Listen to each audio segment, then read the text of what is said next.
সময়টা সকাল 10:10 তারিখ 28 জুন 1914 সাল। স্থান সারাজেভো, বসনিয়া। গ্রীষ্মের এক উজ্জ্বল রৌদ্রোজ্জ্বল রবিবার। মিলজাকা নদীর জল শান্তভাবে বয়ে চলেছে, যেন প্রকৃতির এই প্রশান্তি কোনোভাবেই আসন্ন ঝড়ের পূর্বাভাস দিচ্ছে না। শহরের বাতাস তখনও বারুদের গন্ধে ভারী হয়ে ওঠেনি, বরং সেখানে ভাসছে কফি আর তামাকের পরিচিত ঘ্রাণ। সাধারণ মানুষ তাদের প্রাত্যহিক জীবনের ছন্দে মগ্ন। গির্জার ঘণ্টা বাজছে আর রাস্তার ধারের দোকানগুলো খদ্দেরদের অপেক্ষায়। কিন্তু এই আপাত শান্ত সকালটি ছিল আসলে একটি মরীচিকা। এই মুহূর্তটি ছিল সেই সন্ধিক্ষণ যখন পৃথিবী তার অক্ষ থেকে বিচ্যুত হওয়ার ঠিক আগের সেকেন্ডে দাঁড়িয়েছিল। এটি কোনো সাধারণ দিন ছিল না, এটি ছিল সেই দিন যেদিন ভাগ্য, কাকতালীয় ঘটনা এবং মানুষের ভুলের এক মারাত্মক সংমিশ্রণ এমন এক ট্র্যাজেডির জন্ম দিতে যাচ্ছিল যা পরবর্তী 4 বছরের জন্য পৃথিবীকে রক্তে ভাসিয়ে দেবে। আমরা এখন দাঁড়িয়ে আছি ইতিহাসের সেই খাদের কিনারে, যেখান থেকে পতনের আর কোনো ফেরার পথ ছিল না। ইউরোপ তখন একটি বিশাল জাঁকজমকপূর্ণ পাউডার কেগ বা বারুদের স্তূপে পরিণত হয়েছিল। বাইরে থেকে দেখলে মনে হতো সব কিছুই ঠিক আছে। ভিয়েনা, প্যারিস, লন্ডন, বার্লিন, এই শহরগুলোতে তখন সভ্যতা, শিল্প আর সংস্কৃতির চরম উৎকর্ষ। রাজা এবং সম্রাটরা একে অপরের আত্মীয়। গ্রীষ্মের ছুটিতে তারা একসঙ্গে শিকার করছেন, ভোজসভায় মিলিত হচ্ছেন। কিন্তু এই জৌলুসের আড়ালে লুকিয়েছিল গভীর অবিশ্বাস আর ঘৃণার বীজ। জার্মানি তার নৌবাহিনীকে শক্তিশালী করছিল, ব্রিটেন তাতে শঙ্কিত হয়ে নিজের শক্তি বাড়াচ্ছিল।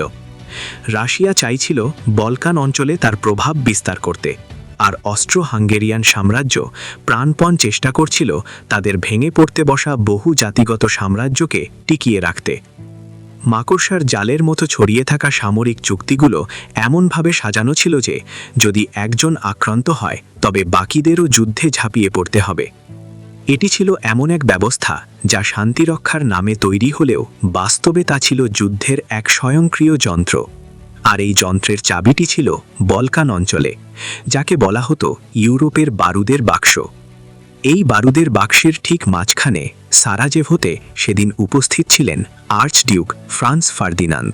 তিনি ছিলেন অস্ট্রো হাঙ্গেরিয়ান সাম্রাজ্যের সিংহাসনের উত্তরাধিকারী, একজন গম্ভীর, জেদি কিন্তু বাস্তববাদী মানুষ।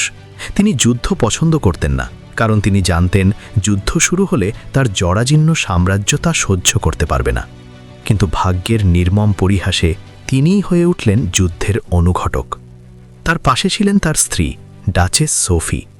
ভিয়েনার কঠোর রাজকীয় শিষ্টাচার বা প্রোটোকল সোফিকে কখনোই তার প্রাপ্য সম্মান দেয়নি। রাজপরিবারের চোখে তিনি ছিলেন নিচু জাতের, তাই ভিয়েনায় তিনি কখনোই তার স্বামীর পাশে জনসম্মুখে বসতে পারতেন না। কিন্তু সারাজেভো ছিল ভিন্ন, এখানে প্রোটোকলের কড়াকড়ি ছিল না। তাই তাদের 14 বিবাহবার্ষিকীর এই সময়ে ফ্রান্স ফার্দিনান্দ চেয়েছিলেন তার স্ত্রীকে সেই সম্মান দিতে যা তিনি প্রাপ্য। তারা এসেছিলেন সামরিক মহড়া পরিদর্শন করতে, কিন্তু সোফির জন্য এটি ছিল স্বামীর পাশে মাথা উঁচু করে দাঁড়ানোর এক বিরল সুযোগ। তারা জানতেন না যে এই ভালোবাসার উদযাপনই তাদের মৃত্যুর কারণ হয়ে দাঁড়াবে। দিনটি ছিল সার্বিয়ানদের জন্য অত্যন্ত আবেগের, ভিড অফ ডান বা সেন্ট ভিটাস দিবস। 1389 সালে কসোভোর যুদ্ধে অটোমান তুর্কিদের কাছে সার্বিয়ানদের পরাজয়ের স্মৃতিবিচিত্র এই দিনটি ছিল সার্ব জাতীয়তাবাদের প্রতীক। এই দিনে একজন অস্ট্রিয়ান আর্চডিউকের সারাজেভোতে আগমনকে কট্টর সার্ব জাতীয়তাবাদীরা দেখেছিল চরম অপমান হিসেবে। তারা মনে করেছিল এটি তাদের জাতীয় সত্তার ওপর এক চপেটাঘাত। আর এই ক্ষোভকে কাজে লাগিয়েছিল ব্ল্যাক হ্যান্ড নামের এক গোপন সংগঠন। তারা নিয়োগ করেছিল একদল তরুণ ছাত্রকে, অনভিজ্ঞ, আবেগপ্রবণ এবং যক্ষা রোগে আক্রান্ত। এই তরুণদের মনে ছিল একটাই বিশ্বাস, অস্ট্রিয়ার শাসন থেকে মুক্তি। তাদের কাছে জীবনের কোনো মূল্য ছিল না, কারণ তারা জানত তাদের আয়ু ফুরিয়ে এসেছে। তাদের নেতা ড্যানিলো ইলিচ রাস্তার মোড়ে মোড়ে 6 জন আততায়ীকে দাঁড় করিয়ে রেখেছিলেন, যাদের হাতে ছিল পিস্তল আর পকেটে বোমা, আর দাঁতে লুকানো ছিল সায়ানাইডের ক্যাপসুল, যাতে ধরা পড়লে তারা আত্মহত্যা করতে পারে। সকাল 10টার কিছু আগে আর্চডিউক এই গাড়িবহর সারাজেভো স্টেশনে পৌঁছায়। 6টি গাড়ির একটি শোভাযাত্রা। নিরাপত্তার ব্যবস্থা ছিল আশ্চর্যজনকভাবে শিথিল। রাস্তায় কোনো সেনা মোতায়েন ছিল না, কেবল স্থানীয় কিছু পুলিশ সদস্য, যারা ভিড় সামলাতে হিমশিম খাচ্ছিল। ফ্রাঞ্জ ফার্দিন্যান্ড এবং সোফি চড়েছিলেন একটি ছাদ খোলা গ্রাফ অ্যান্ড স্টিফট গাড়িতে। গাড়ির হুড নামানো ছিল যাতে জনতা তাদের দেখতে পায়। আর্চডিউক পরনে ছিল নীল রঙের জেনারেলের ইউনিফর্ম, মাথায় সবুজ পালক দেওয়া টুপি। সোফি পরেছিলেন সাদা সিল্কের পোশাক, হাতে প্যারাসল বা ছাতা। তারা হাসছিলেন, হাত নাড়ছিলেন। তারা জানতেন না যে ভিড়ের মধ্যে মৃত্যুর দূতেরা ওত পেতে আছে। গাড়িবহর যখন অ্যাপেল কিবা নদী তীরের রাস্তা ধরে এগোচ্ছিল, তখন প্রথম আততায়ী মেহমেদ বাসিচ ভয়ে জমে গেল। সে তার বোমার পিন খুলতে পারল না। গাড়িটি তাকে অতিক্রম করে চলে গেল। এরপর এলো নেডেলকো ক্যাব্রিনোভিচ। সে ছিল একটু বেশি সাহসী। সে তার বোমার পিন খুলে সেটি ল্যাম্পপোস্টে ঠুকে সলতে জ্বালালো এবং সোজা আর্চডিউকের গাড়ির দিকে ছুঁড়ে মারল। বোমাটি বাতাসে উড়ে এলো। ড্রাইভার বিষয়টি লক্ষ্য করে গাড়ির গতি বাড়িয়ে দিল। আর্চডিউক, যিনি একজন দক্ষ শিকারী ছিলেন, নিজের হাত দিয়ে বোমাটি সরিয়ে দেওয়ার চেষ্টা করলেন। বোমাটি গাড়ির পেছনের হুডে লেগে রাস্তায় গড়িয়ে পড়ল এবং পেছনের গাড়ির নিচে গিয়ে বিস্ফোরিত হল। এক বিকট শব্দে সারাজেভোর রাস্তা কেঁপে উঠল, ধোঁয়া, ধুলো আর চিৎকার। পেছনের গাড়ির 2 জন অফিসার এবং রাস্তার কয়েকজন দর্শক আহত হল।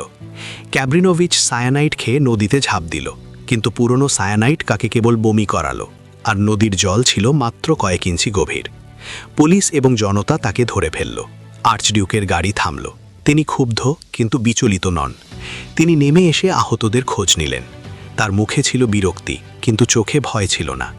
তিনি মেয়রকে উদ্দেশ্য করে বললেন, আমি এখানে বন্ধু হিসেবে এসেছি, আর তোমরা আমাকে বোমা দিয়ে স্বাগত জানাচ্ছ? এটা কি ধরনের আতিথেয়তা? এই ছিল প্রথম ভুল। তিনি ফিরে গেলেন না, তিনি সফর বাতিল করলেন না। তার গর্ব এবং দায়িত্ববোধ তাকে সামনের দিকে ঠেলে দিল। আহতদের হাসপাতালে পাঠানো হলো এবং শোভাযাত্রা আবার চলতে শুরু করলো টাউন হলের দিকে। টাউন হলে পৌঁছানোর পর এক অদ্ভুত দৃশ্য দেখা গেল। মেয়র, যিনি তখনও জানেন না কি ঘটেছে বা আতঙ্কে নিজের ভাষণ ভুলে যাননি, তিনি পূর্ব নির্ধারিত স্বাগত ভাষণ দিতে শুরু করলেন, যেন কিছুই হয়নি। তিনি যখন বলছিলেন সারাজেভোর মানুষ আনন্দে আত্মহারা, তখন ফ্রাঞ্জ ফার্দিনান্দ তাকে থামিয়ে দিয়ে রাগত স্বরে বললেন, যথেষ্ট হয়েছে, আমরা বোমার আঘাতে মরতে বসেছিলাম আর আপনি আবল তাবল বকছেন। তবে পরে তিনি নিজেকে সামলে নিলেন। সোফি তার কানে ফিসফিস করে কিছু বললেন, যা তাকে শান্ত করল। এরপর তিনি নিজেই একটি ভাষণ দিলেন, যা ছিল রক্তে ভেজা একটি কাগজে লেখা, যে কাগজটি ছিল সেই অফিসারের পকেটে যিনি বোমার আঘাতে আহত হয়েছিলেন। রক্তের দাগ লেগে থাকা কাগজ থেকে পাঁচ করা সেই ভাষণ ছিল এক অশুভ ইঙ্গিত। টাউন হলের আনুষ্ঠানিকতা শেষে প্রশ্ন উঠল, এখন কি করা হবে? নিরাপত্তার দায়িত্বে থাকা জেনারেল অস্কার পোটিরেকের উচিত ছিল অবিলম্বে আর্চডিউককে শহর থেকে বের করে নেওয়া, কিন্তু তিনি এবং অন্য কর্মকর্তারা মিলে এক অদ্ভুত সিদ্ধান্ত নিলেন। তারা ঠিক করলেন শহরের সরু গলি দিয়ে মিউজিয়ামে যাওয়ার মূল পরিকল্পনা বাদ দেওয়া হবে। তার বদলে তারা সোজা নদী তীরের চওড়া রাস্তা দিয়ে হাসপাতালে যাবেন, সকালে বোমার আঘাতে আহত সেই অফিসারকে দেখতে। মানবিক দিক থেকে এটি ছিল মহৎ সিদ্ধান্ত, কিন্তু নিরাপত্তার দিক থেকে এটি ছিল আত্মঘাতী।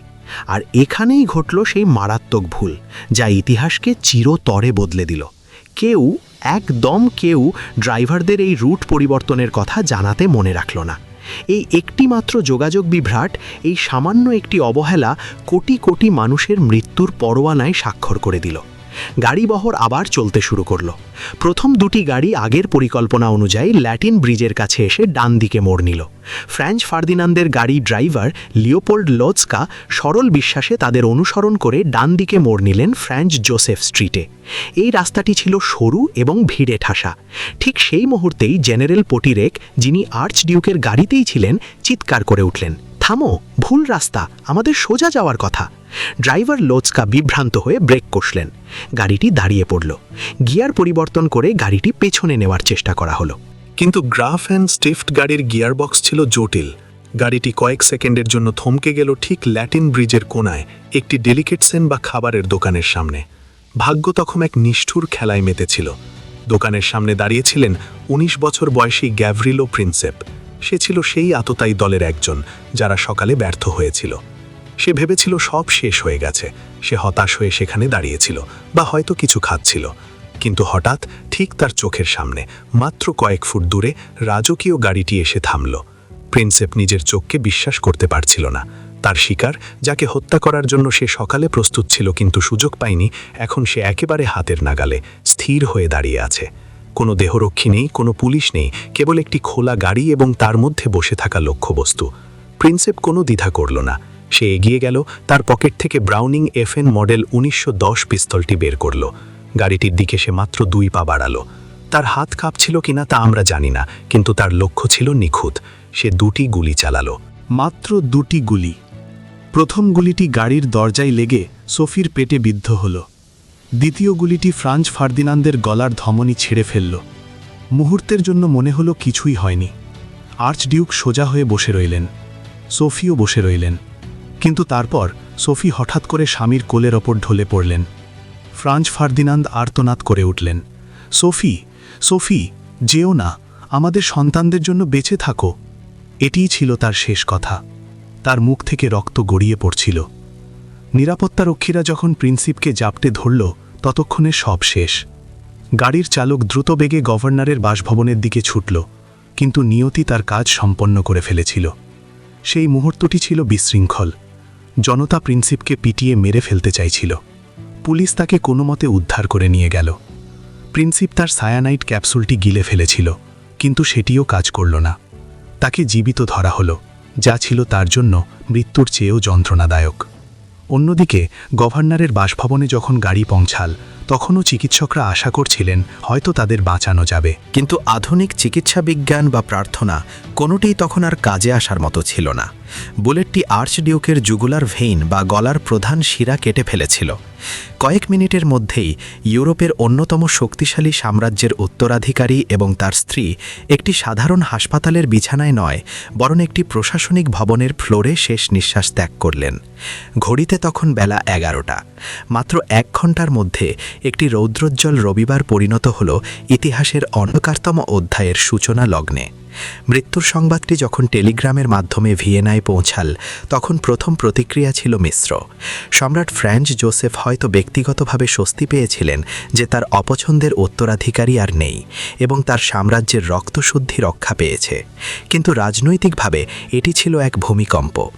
ভিয়েনার রাজপ্রাসাদে, বার্লিনের চ্যান্সেলারিতে, সেন্ট পিটার্সবার্গের উইন্টার প্যালেসে এবং লন্ডনের হোয়াইট হলে বাতিগুলো জ্বলে উঠল। কূটনৈতিক বার্তা চালাচালি কারুর হলো। সবাই বুঝতে পারছিল এটি সাধারণ কোনো হত্যাকাণ্ড নয়, এটি ছিল অস্ট্রো হাঙ্গেরিয়ান সাম্রাজ্যের সম্মানের উপর আঘাত। ভিয়েনার জেনারেলে এবং রাজনীতিবিদরা, যারা বহুদিন ধরে সার্বিয়ার সঙ্গে একটি যুদ্ধের অজুহাত খুঁজছিলেন, তারা হাতে চাঁদ পেলেন। তারা ভাবলেন এটি সুযোগ সার্বিয়াকে চিরতরে দমন করার। তারা ভাবলেন এটি হবে একটি ছোট স্থানীয় যুদ্ধ। তারা ভাবলেন কয়েক সপ্তাহের মধ্যেই সব মিটে যাবে। তাদের এই অহংকার, এই ভুল ধারণা ছিল আগুনের ওপর পেট্রোল ঢালার মতো। জুলাই মাস জুড়ে চলল এক স্নায়ুযুদ্ধ, যা ইতিহাসে জুলাই ক্রাইসিস নামে পরিচিত। অস্ট্রিয়া হাঙ্গেরি জার্মানির কাছে জানতে চাইল তারা পাশে থাকবে কিনা। জার্মানি দিল সেই কুখ্যাত ব্ল্যাঙ্ক চেক বা অলিখিত সমর্থন। তারা বলল অস্ট্রিয়া যা ভালো মনে করে তাই করুক, জার্মানি পাশে আছে। এই একটি প্রতিশ্রুতি সাহসের পরিবর্তে ঔদ্ধত্য বাড়িয়ে দিল। অস্ট্রিয়া সার্বিয়াকে এমন এক চরমপত্র বা আল্টিমেটাম দিল যা কোনো স্বাধীন দেশের পক্ষে মেনে নেওয়া সম্ভব ছিল না। তারা জানত সার্বিয়া তা প্রত্যাখ্যান করবে আর সেটাই হবে যুদ্ধের কারণ। কিন্তু সার্বিয়া অত্যন্ত চতুরতার সঙ্গে প্রায় সব শর্ত মেনে নিল, কেবল একটি ছাড়া, যা তাদের সার্বভৌমত্ব ক্ষুণ্ণ করত। কিন্তু অস্ট্রিয়া তো সমাধান চাইছিল না, তারা চাইছিল যুদ্ধ। তাই তারা ঘোষণা করল উত্তর সন্তোষজনক নয়। এদিকে রাশিয়া, যারা নিজেকে স্লাভিক জাতিগোষ্ঠীর রক্ষাকর্তা মনে করত, তারা চুপ করে বসে থাকতে পারল না। তারা সৈন্য সমাবেশ বা মোবিলাইজেশন শুরু করল। জার্মানি রাশিয়াকে থামতে বলল, রাশিয়া থামল না। তখন জার্মানি রাশিয়ার বিরুদ্ধে যুদ্ধ ঘোষণা করল। ফ্রান্স রাশিয়ার বন্ধু হিসেবে জার্মানির বিরুদ্ধে যুদ্ধের প্রস্তুতি নিল। জার্মানি ফ্রান্সকে আক্রমণ করার জন্য বেলজিয়ামের ভেতর দিয়ে যাবার পরিকল্পনা করল। ব্রিটেন, যারা বেলজিয়ামের নিরপেক্ষতা রক্ষার প্রতিশ্রুতি দিয়েছিল, তারা জার্মানির বিরুদ্ধে যুদ্ধ ঘোষণা করতে বাধ্য হল। একে একে ডোমিনো বা তাসের ঘরের মতো ইউরোপের প্রতিটি দেশ এক মহাযুদ্ধে জড়িয়ে পড়ল। অথচ সারাজেভোর সেই রাস্তায়, সেই সাধারণ স্যান্ডউইচের দোকানের সামনে যখন প্রিন্সিপ ট্রিগার চেপেছিল, তখন কেউ ভাবেনি যে এই দুটি বুলেটের শব্দ আটলান্টিক থেকে প্রশান্ত মহাসাগর পর্যন্ত প্রতিধ্বনিত হবে। 1914 সালের সেই গ্রীষ্মে মানুষ যখন ফসল কাটার প্রস্তুতি নিচ্ছিল, তখন শাসকরা প্রস্তুতি নিচ্ছিলেন এক প্রজন্মের তরুণদের মৃত্যুর মুখে ঠেলে দেওয়ার। সৈনিকরা যখন ট্রেনে উঠছিল তাদের বলা হয়েছিল, ক্রিসমাসের আগেই তোমরা ঘরে ফিরে আসবে। তারা হাসছিল, গান গাইছিল, তাদের ইউনিফর্মে ফুল কুঁজে দিয়েছিল প্রিয়জনেরা। তারা জানত না যে তাদের সামনে অপেক্ষা করছে ট্রেঞ্চের কাদা, বিষাক্ত গ্যাস, মেশিনগানের অবিরাম গুলিবর্ষণ এবং কাঁটাতারের বেড়া। তারা জানত না যে পুরনো পৃথিবীর রোম্যান্টিক যুদ্ধের ধারণা চিরতরে মুছে যেতে বসেছে। তারা জানত না যে রাজার সম্মান বা দেশের গৌরব রক্ষার নামে তারা আসলে এক যান্ত্রিক কসাইখানায় প্রবেশ করছে। সারাজেভোর সেই ঘটনার পর থেকে প্রতিটি দিন, প্রতিটি ঘণ্টা ছিল উত্তেজনায় ঠাসা। মনে হচ্ছিল যেন একটি অদৃশ্য হাত ঘড়ির কাঁটাগুলোকে দ্রুত ঘুরিয়ে দিচ্ছে। কূটনীতিকরা শেষ মুহূর্ত পর্যন্ত চেষ্টা করেছিলেন, অন্তত কেউ কেউ করেছিলেন, কিন্তু যুদ্ধের চাকা একবার ঘুরতে শুরু করলে তা থামানো প্রায় অসম্ভব হয়ে পড়ে। ভয়, অবিশ্বাস আর ভুল বোঝাবুঝি, এই তিনটি উপাদান মিশে এমন এক বিষ তৈরি করেছিল যার কোনো প্রতিষেধক ছিল না। কাইজার উইলহেম বা জার নিকোলাস, তারা কেউই হয়তো ব্যক্তিগতভাবে এত বড় যুদ্ধ চাননি, কিন্তু তাদের তৈরি করা সিস্টেম বা ব্যবস্থা তাদের হাতের বাইরে চলে গিয়েছিল। তারা ছিলেন ট্রেনের চালক যারা ব্রেক কষতে ভুলে গিয়েছিলেন, অথবা ব্রেক কাজ করছিল না। এই গল্পের সবচেয়ে ট্র্যাজিক বা মর্মান্তিক দিক হল এর তুচ্ছতা। যদি আর্চডিউকের ড্রাইভার সঠিক রাস্তা চিনত, যদি জেনারেল পোটিরেক নিরাপত্তা নিয়ে একটু বেশি ভাবতেন, যদি ক্যাব্রিনোভিচের বোমাটি লক্ষ্যে আঘাত করত, বা যদি প্রিন্সিপ সেই দোকানের সামনে না দাঁড়াতো, তবে হয়তো বিংশ শতাব্দীর ইতিহাস অন্যরকম হতো। হয়তো লাখ লাখ মানুষ বেঁচে যেত, হয়তো মানচিত্রের সীমানাগুলো অন্যভাবে আঁকা হতো। কিন্তু ইতিহাস যদি বা কিন্তু দিয়ে চলে না। ইতিহাস চলে ঘটে যাওয়া নির্মম সত্যের ওপর ভিত্তি করে, আর সেই সত্য হল একজন মানুষের ভুল সিদ্ধান্ত এবং আরেকজন মানুষের সঠিক লক্ষ্যভেদ। আজ যখন আমরা পেছনে ফিরে তাকাই, তখন আমরা দেখতে পাই যে প্রথম বিশ্বযুদ্ধ কোনো হঠাৎ ঘটে যাওয়া দুর্ঘটনা ছিল না। এটি ছিল দীর্ঘদিনের জমে থাকা বারুদের বিস্ফোরণ। সারাজেভোর হত্যাকাণ্ড ছিল কেবল সেই স্ফুলিঙ্গ যা সেই বারুদে আগুন ধরিয়ে দিয়েছিল। কিন্তু সেই স্ফুলিঙ্গটি এতটাই উজ্জ্বল এবং দহনক্ষম ছিল যে তা মানুষের যুক্তিবোধ, মানবিকতা এবং ভবিষ্যৎ সব কিছুকে পুড়িয়ে ছাই করে দিয়েছিল। সেই দিনটি ছিল এমন এক দিন যখন সূর্য উঠেছিল ঠিকই, কিন্তু অস্ত গিয়েছিল এক ভিন্ন পৃথিবীতে, যে পৃথিবী আর কখনোই আগের মতো সরল বা নিরাপদ হতে পারেনি। সেই দিনটি আমাদের শিখিয়েছিল যে সভ্যতা যতই উন্নত হোক না কেন, মানুষের আদিম হিংস্রতা এবং ক্ষমতার লোভ তাকে যে কোনো মুহূর্তে ধ্বংসের দ্বারপ্রান্তে নিয়ে যেতে পারে। সেই মুহূর্তটিতে যখন ল্যাটিন ব্রিজের ওপর গাড়িটি নিশ্চল হয়ে পড়ল, সারাজেভোর আকাশ তখনও পরিষ্কার, রৌদ্রোজ্জ্বল। কিন্তু ইতিহাসের পাতায় তখন নেমে আসছিল এক গভীর অন্ধকার। গ্যাব্রিলো প্রিন্সেপের পিস্তল থেকে বেরিয়ে আসা দুটি গুলি কেবল দুটি মানুষের প্রাণই কেড়ে নেয়নি, বরং ছিন্ন ভিন্ন করে দিয়েছিল ইউরোপের বহু যুগ ধরে গড়ে ওঠা ভঙ্গুর শান্তির বর্ম। ধোঁয়া মিলিয়ে যাওয়ার আগেই বিশৃঙ্খলা গ্রাস করল অ্যাপেলকি সংলগ্ন রাস্তাটিকে। ভিড়ের মধ্য থেকে কেউ কেউ ছুটে এলো আততায়ীর দিকে, কেউ বা নিশ্চল হয়ে দাঁড়িয়ে রইল অবিশ্বাসের ঘোরে। আর্চডিউক ফ্রান্স ফার্ডিন্যান্ড, যার কাঁধে ছিল এক বিশাল সাম্রাজ্যের ভবিষ্যৎ, তিনি তখন জীবনের শেষ প্রান্তে। তার কণ্ঠস্বর ফিসফিস করে বলে উঠল, সোফি, তুমি যেও না, আমাদের সন্তানদের জন্য তোমাকে বাঁচতে হবে। কিন্তু নিয়তি তখন অন্য সিদ্ধান্ত নিয়ে ফেলেছে। কয়েক মিনিটের মধ্যেই সেই খোলা ছাদের গাড়িটি হয়ে উঠল এক রাজকীয় শববাহী যান।